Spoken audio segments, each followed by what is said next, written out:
Hi, I'm Leah Finley of Simple Digestion Solutions, and I asked the general public to share with me, what are your digestive issues? What do you need help with now? And the feedback has been fantastic. Thank you, and keep it coming. But today I'm going to cover the difference between celiac disease and gluten sensitivity. Now, I don't know if you know this about me, but I am sensitive to gluten. I am not celiac.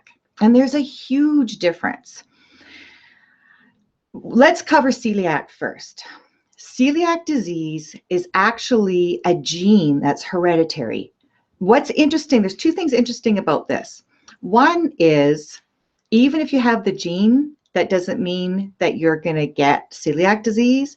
And the second thing that's interesting is 25 to 30% of the general population have this gene, and they're not celiac, right? That's a big number. Now, being gluten sensitive, like me, you might have these symptoms. You could burn in your hands and your feet, or in your body. It feels like the fibers of your body could be just burning.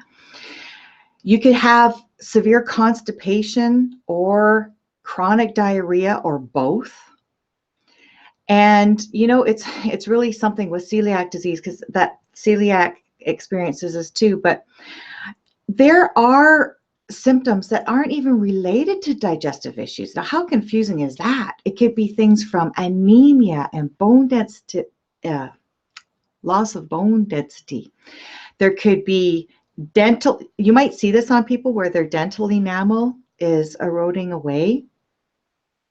They could have headaches and fatigue. Do you experience that? I'm not saying that's a gluten sensitivity, but it may be. I know myself, the joint pain that it causes, and the bloating and swelling. So swelling and bloating, they're two different things, right? And the acid reflux, oh, the burning right into my throat. My goodness, do you experience that? I don't anymore.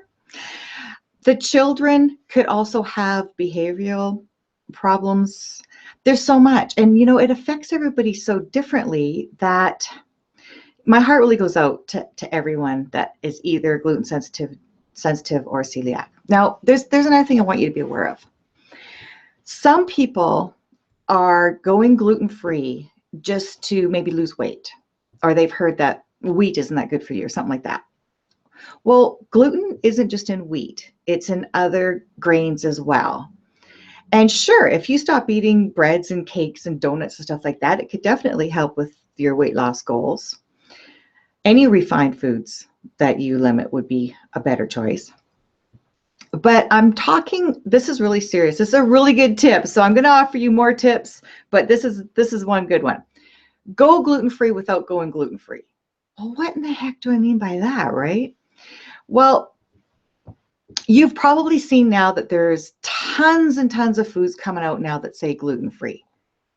The labels, if you read the labels, and this is what you encourage you to do, is learn how to read labels. They're full of other stuff that's going to hurt your intestines. You're not winning. And not just that, some of them are such a high glycemic index that your pancreas is probably screaming for help if you're reaching for these foods. So go whole foods instead. Fill your diet with really good stuff instead.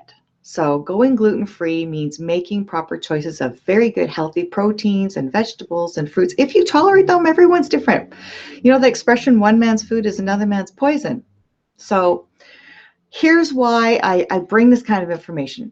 I want to help you.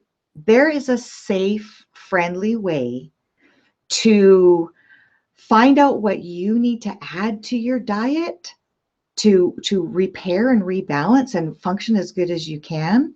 And also find out what you personally need to avoid. Like I said, everyone's different. I was just having a discussion today with someone that there's things in certain fruits and certain vegetables that cause a flare-up for him. Others, eggs, not everyone. So there's a lot to this, and I want to help you out.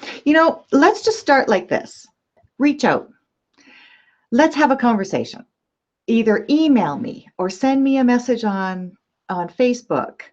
I am here to help you. Leah Finley, Simple Digestion Solutions, and I can't wait to meet you.